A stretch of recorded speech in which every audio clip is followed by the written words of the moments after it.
Hello, I'm John Barron, and welcome to a special edition of Planet America.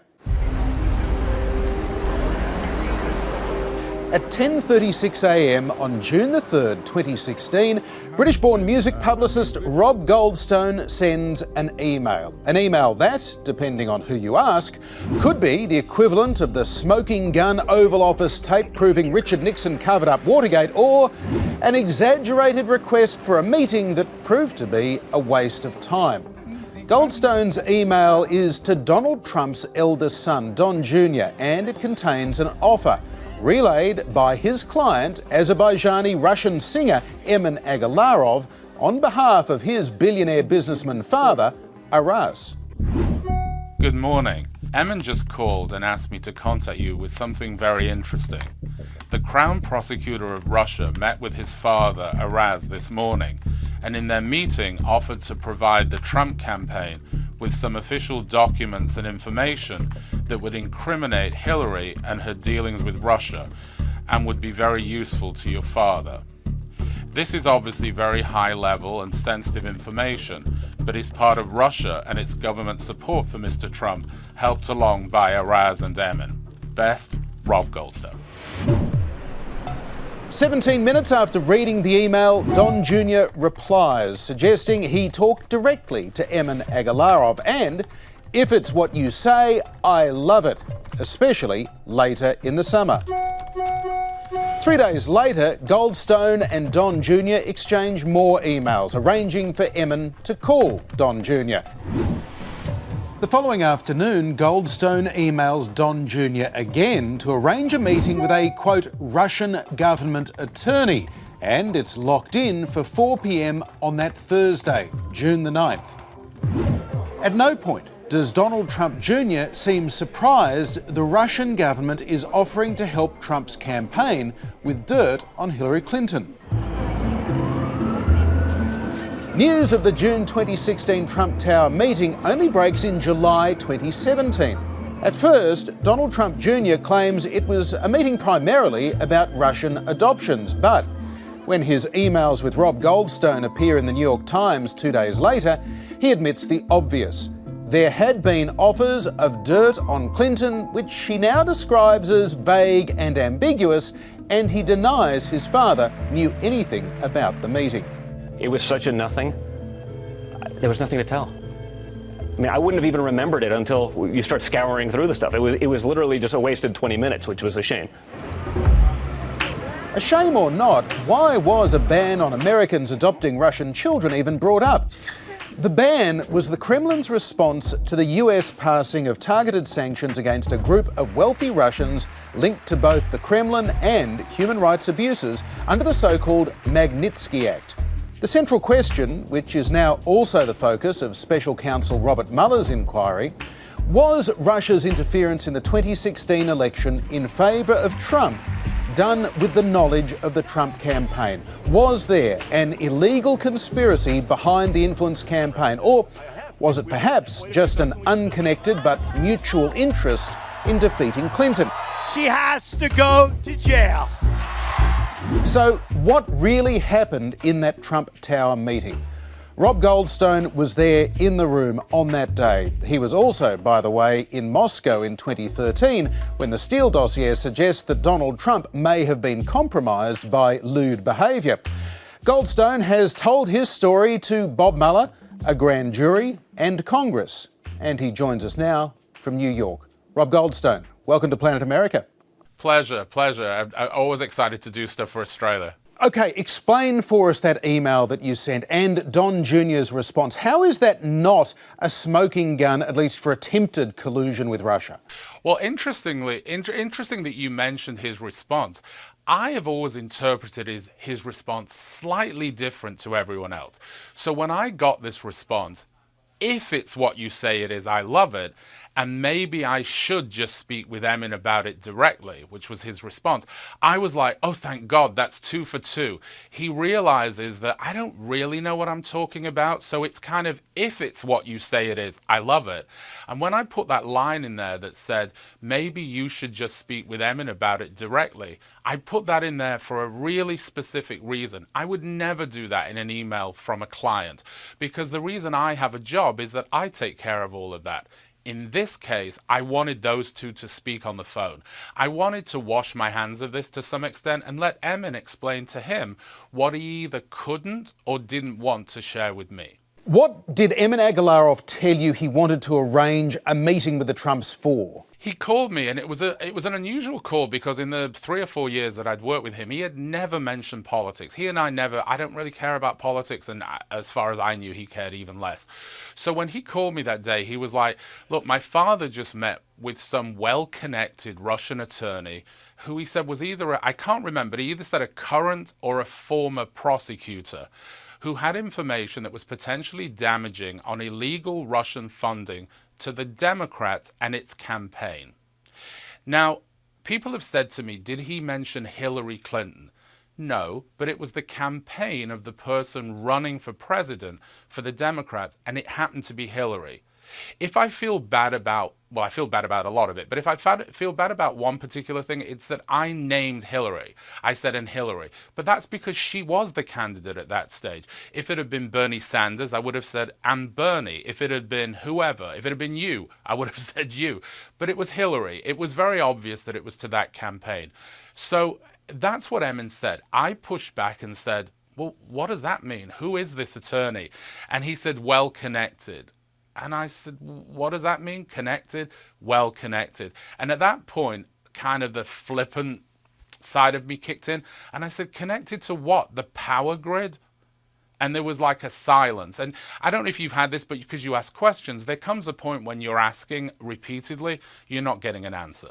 So I moved on to the next part and I said, what is this information? And he said to me, it doesn't matter. Like I've told you, all you have to do is get a meeting. You don't have to attend it. You don't have to report back on it. Just get the meeting with the Trumps. He specifically said the Trumps. It wasn't that he said get a meeting with Donald Trump, but it was the Trumps. And I decided that, you know, this was obviously high level and sensitive in my opinion. I still believe that because if a well-connected Russian prosecutor whose connection, you know, her connection isn't to Cole's New World, in my opinion, it's to the government. I mean, she can prove otherwise, but that's what I assumed it was. And so my email was really written on that premise. And if this is about potentially damaging information, well, the words I used from there on were mine, but based on this information from Emin. So I never made up the email, I made it better. Now, Rob, even allowing for your publicist's natural tendency to puff things up, Don Jr.'s response, sounding happy to get dirt on Hillary Clinton from Russia, is a bad look. It is illegal. And then, of course, he later lied about what the meeting was even about. Well, there's also another part to it, which is I've always thought that the most important part of this is this. My email didn't get that meeting.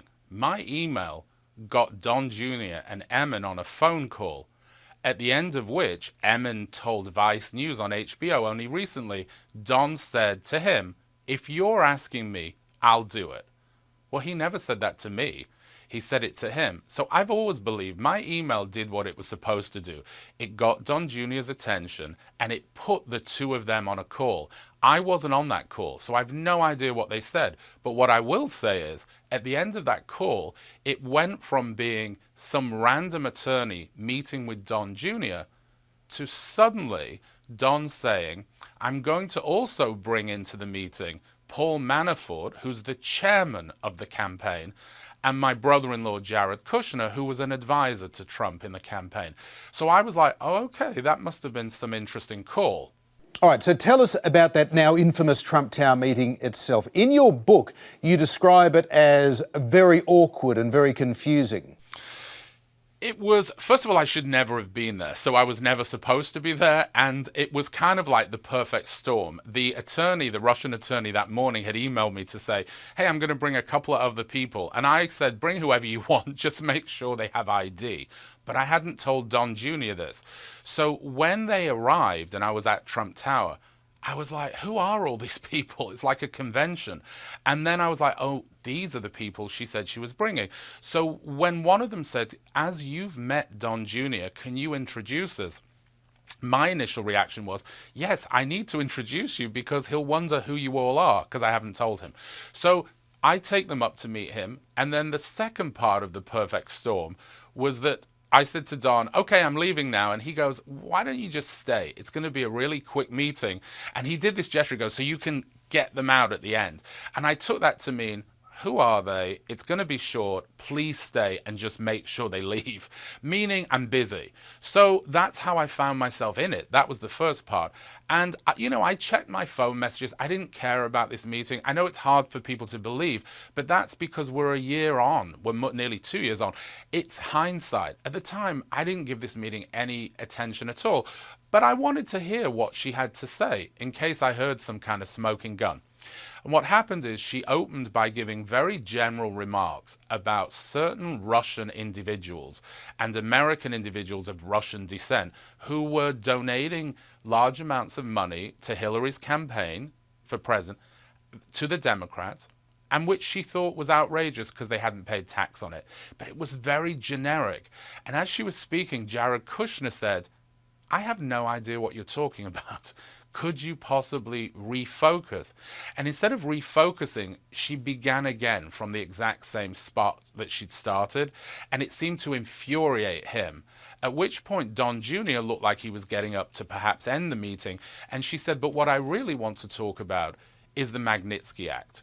And I'm sure some of your viewers, maybe all of your viewers, would know that this was an act that was introduced to kind of punish Russia and impose sanctions on people who I've gone on to learn were many of, Putin's friends or allies. And so she said, but in the unfairness that prevents Americans from adopting Russian children, because that was Russia's punishment to America. And it banned all the adoption of children by Americans. And so I'm listening to this thinking, wait. Are we having a meeting about adoption? Because this was all about adoption now. And why are we having a meeting about adoption? And within a couple of minutes, Don Jr. said, wait.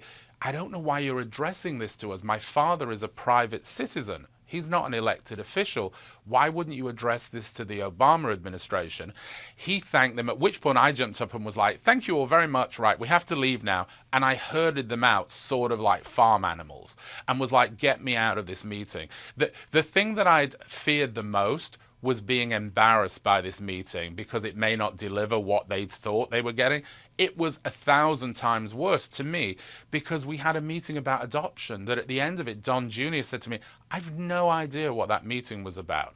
So I went away from there, went downstairs, called Emin and said, of all the things you've asked me to do, and there've been many, this was the single most embarrassing thing I've ever done. So why do you think Don Jr. didn't say, hang on, we took this meeting because you said you had information on Hillary Clinton. You're now talking about Magnitsky. Does that mean that you're looking for a quid pro quo here? Give us the dirt, we repeal Magnitsky. That would sound like the deal on offer, wouldn't it? Well, first of all, she had given this dirt. It's that the dirt appeared to me, who's not in any way politically savvy to really know that, to be not important to them. In fact, when she started by talking about Bill Browder and the Ziff brothers and their so-called illegal donations to the Democrats and how awful it was, I looked over at Don Jr. and thought to myself, didn't your father used to fund the Democrats also? Like, this to me made absolutely no sense. But I've always believed this meeting was a bait and switch. But I believe that nobody paid attention to the switch. If you look at it, all of it was connected to Magnitsky, because what she was basically saying was that Bill Browder and the Ziff brothers are illegally donating money to Hillary Clinton's campaign. Isn't that awful? By the way, they are the architects of the Magnitsky Act. And now we need to do something about the Magnitsky Act. So the bait and the switch were very connected. But I believe that she's smart, and she would never, ever have got a meeting with them to discuss the Magnitsky Act. But if you keep secret, or you keep a question mark over who are these people that are doing these illegal donations, and you don't reveal in advance that it's the same people you want to talk about Magnitsky, you've done a bait and switch. She was a lobbyist for the Magnitsky Act. So to me, she did her job. It just was, people dismissed the switch as, well, why would it be about Magnitsky? Vladimir Putin stood on a stage next to Donald Trump in Helsinki and talked about the Magnitsky Act. And when he mentioned Bill Browder, I almost fell off my chair. I was like, isn't this the meeting I sat in on? This is now so important, it seems, that Vladimir Putin speaks about this at a press conference with Donald Trump. So I don't know. I'm not a political person, but it seems to me that the very thing she wanted to discuss is important, not just to her and her client, but to Vladimir Putin. Well, that's pretty important to me. Rob, do you remember if Donald Trump Jr., Jared Kushner or Paul Manafort said anything that sounded like any kind of a commitment to examine the Magnitsky Act if Donald Trump were to be elected president? Nothing. They said nothing. All of what they said was, as I say, Jared said, I've no idea what you're speaking about. What you're talking about were his exact words. Paul Manafort, I recall, completely never looked up from his phone for the entire duration of the meeting. Some people have speculated and said to me, maybe he fell asleep. I don't know that he did, but he was definitely on his phone throughout. And all Don Jr. basically said was, I don't know why you're addressing that to us. It's what I said before. Address it to the Obama administration. They're in power. And just as we were leaving, she said, maybe it's something you could look at in the future. He never answered. He never nodded because, you know, this came at a time when most people believed that potentially I had as much chance of being the president of the United States as Donald John Trump. I mean, I always thought he would be the president, but not for anything political. Just I'd seen him in action. I'd seen his bravado and his almost blustering way of connecting with people and thought, aha, this could work. But no one else. I mean, no one realistically. Look at the polls, the analysts. So there was no reason, I think, to even tell her anything. They just seemed really put out that they'd spent 25 minutes of their lives that they'd never get back again on a meeting that they didn't understand what it was about. That's how I walked away from it. All right, let's talk about some of your other encounters over recent years with Donald Trump. You're working with the Agalarovs and Trump on the Miss Universe contest in Moscow in late 2013. And you were the one that actually chose the hotel for Donald Trump. Why did you choose the Ritz-Carlton, given that experts on Russia basically say every room in that hotel is bugged by Russian intelligence? Well, again, I didn't know that at the time, but I would imagine, to be honest, if that's the case at the Ritz-Carlton, it's the case at the Hilton, it's the case at the Hyatt, it's the case at wherever. I don't imagine they would just have singled that out. The reality is that we had a hotel partner, and there was a very good chance that Trump would stay at the Intercontinental, which was the top of that partner's chain. But there's a Ritz-Carlton sitting there that a lot of the dignitaries themselves were going to stay in, and a lot of VIP guests were staying in. And Emin and I were kind of arguing, debating this, and I was like, you can't put Donald Trump in a lesser hotel when people who are VIP guests are staying in the Ritz-Carlton. Let's just put him there and forget about it, and they'll upgrade him to whatever. So in the end, he agreed, Emin agreed, and I chose the Ritz-Carlton, and we asked for a suite. Now, it's Donald Trump. He was already really admired and well-known, so I knew that they would upgrade him to whatever was the highest available level of suite. But he never asked to stay anywhere. I mean, Donald Trump never asked us anything. His assistant obviously asked where he's staying.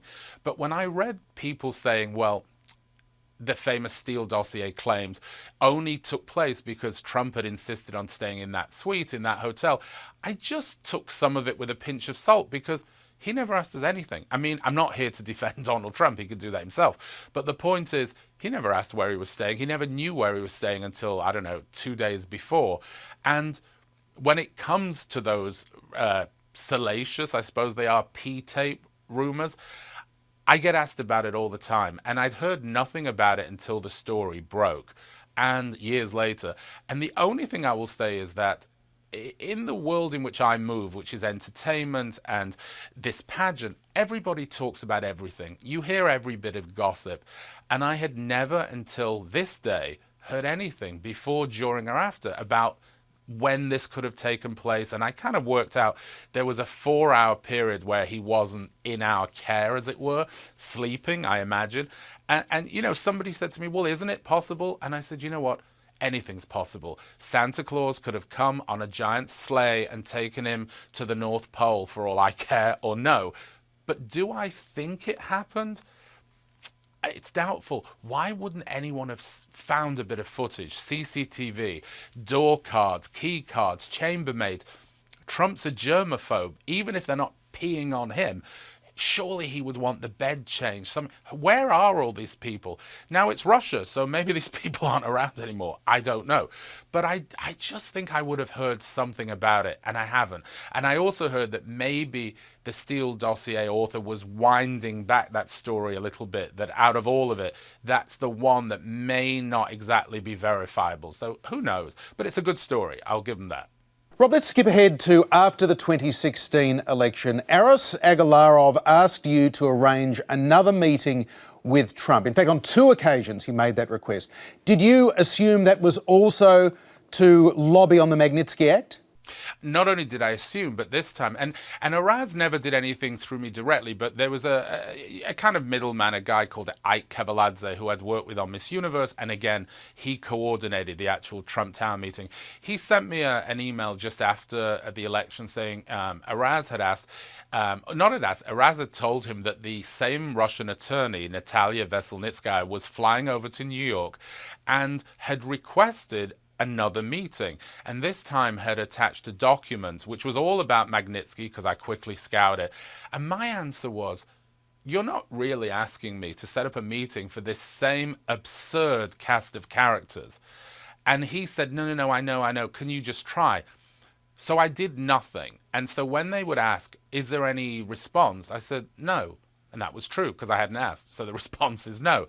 And what I decided to do was right before the Thanksgiving holiday, when most people go away here or are inundated, I sent it to Donald Trump's assistant, who I thought probably knew nothing of the last one. It's out of the blue. And it did what I hoped it'd do. It got lost or filed or whatever. I never heard a word, so I was delighted. And then after he actually became the occupant of the White House in January, I got another email, again from Ike, saying Aras had asked whether I could again get a meeting for Natalia. And this time, I said 2 things. First of all, I don't work for you guys anymore. In case you've forgotten, I'd actually moved on. I was writing my book. I was living overseas. So I don't have to even ask. But I said, let me give you a little bit of advice. As someone who sat in, as did you, on this embarrassing episode, I suggest you really tell Aras not to ask again. It's not going to happen, and it's hugely embarrassing for him to ask. And a week or so later, he emailed me and said, I took your advice. I told Mr. A, as he called him, for Aras, and there won't be any further asks. And that was it. I never thought I would ever hear about this meeting again. To me, it was just tick it off, embarrassing. You know, I should have known better. I should have fought Emin and not done it. I never thought I would hear about this meeting ever again. So based on your knowledge of the Trumps, Don Jr. and Sr. and their interactions, do you think that President Trump knew about that Trump Tower meeting and other approaches being made by Aras Agalarov, given he still had hopes, presumably, of doing more business with the Agalarovs in Russia? You know, so if I was to give you a short answer, it would be, I've no idea. But let me answer it like this. If my father was running for president of the United States and I was taking a meeting in his conference room with him a floor or 2 above it, with a bunch of Russians offering, whether you want to call it opposition research or I'm fishing for information, however you want to term it, and the chairman of the campaign and my brother-in-law is in it, human nature would say that I would tell my father. I would tell him before, and I would say something about how embarrassing the meeting was or whatever it did. Do I know that Don Jr. did that? No. But human nature would tell me that, would you really not mention it? It seems a bit far-fetched, but I don't know. So, Rob Goldstone, you've spoken to the Mueller inquiry, a grand jury, House and Senate committees. How do you feel as though this is going to play out? Is President Trump in trouble? So yes, I've spoken to all of those people, and the sense I get, most of the congressional ones are either closed or about to close. So if we put those to the side for a minute, and obviously depending on what happens in the midterm elections here, if the Democrats take control of Congress, which is widely tipped, well then it could have a different, they could reopen these, I would imagine. But if we go with the Mueller inquiry, which is still an active investigation, certainly from the type of questioning I had and the type of logical chronology, they're looking at the whole picture. They wanted to know, first and foremost, my relationship with the Agalarovs, my relationship with the Trumps, Trump's relationship with the Agalarovs' relationship with the Russian government, with Russian business, Trump's relationship with those. And what it taught me, and I had an idea of this anyway, was Russiagate, as it's become known, is a huge puzzle. It's a huge jigsaw puzzle, and there's lots of pieces, and some of these pieces definitely interlock, but I think many of the pieces stand on their own. And whether the part I'm involved in, the meeting, will ultimately be found to be anything other than they were idiots. They should have known not to take this. People say to me, why didn't you, Rob Goldstone, from Manchester, England, who used to live in Sydney, Australia, know that this meeting shouldn't have gone ahead? Why didn't you call the FBI? And I say to these people, why didn't the chairman of the Trump campaign, who was in that meeting, stop it? Not Rob Goldstone. So I don't know, will they just give him a slap on the wrist and say you were idiots, or more than that, you were fools, you were naive, you didn't know that you couldn't do this? I have no idea. But I think it's bigger than that. I think it's a whole big picture that they're looking at.